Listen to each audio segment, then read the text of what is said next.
तहसील इलाके में एक ई रिक्शा चालक पर चाकू से हमला कर घायल करने की घटना सामने आई है। इस हमले में चालक गंभीर रूप से घायल हो गया। पीड़ित जुनैद मुश्ताक जवेरी 28 अप्रैल को दोपहर करीब 2 बजे अपनी ई रिक्शा से सवारी लेकर टिमकी इलाके से गुजर रहे थे। इसी दौरान 3 युवकों के साथ उनकी कहासुनी हो गई थी। बताया जा रहा है कि शाम करीब 6 बजे जुनैद अपने दोस्त अरशद शेख के साथ उन युवकों की तलाश में पहुंचे। इसी दौरान तीनों आरोपियों ने दोनों के साथ मारपीट की और एक आरोपी ने जुनैद की पीठ पर चाकू से वार कर दिया।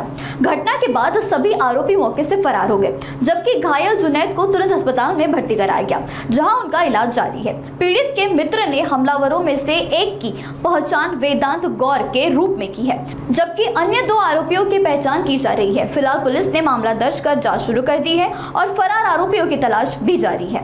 मी पोलीस उपनिरीक्षक राजेश महादेव, पोलीस ठाणे तहसील नागपूर येथे नेमणुकीस असून काल रोजी दिवसपाळी अधिकारी म्हणून कर्तव्यावर हजर असताना तक्रारदार नामे जुनैद मुश्ताक जेवरी हे पोलीस स्टेशनला हजर होऊन त्यांनी तक्रार तोंडी सांगितले की ते काल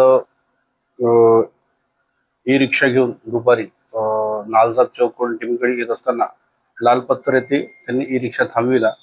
तिथेच 3 मुले वय अंदाजे 20-25 वयोगटातील त्यांना घुरून बघत होते। त्या घुरण्याच्यावरून त्याचा वाद झाला।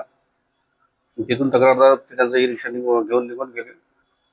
परत तक्रारदार हे त्यांचा मित्र नामे हर्षद याच घेऊन त्यांना दुपारी घुरणाऱ्या मुलांकडे जात असताना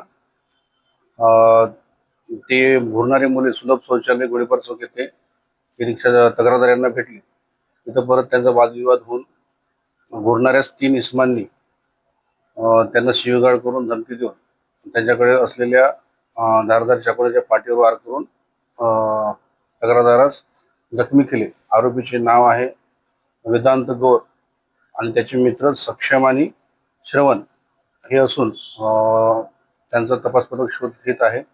मान्य वरिष्ठांच्या मार्गदर्शनात तपास सुरू आहे। यातील वेदांत गौर हा रेकॉर्डवरील गुन्हेगार आहे। इतर 2 साथीदारांची माहिती घेणे सुरू आहे।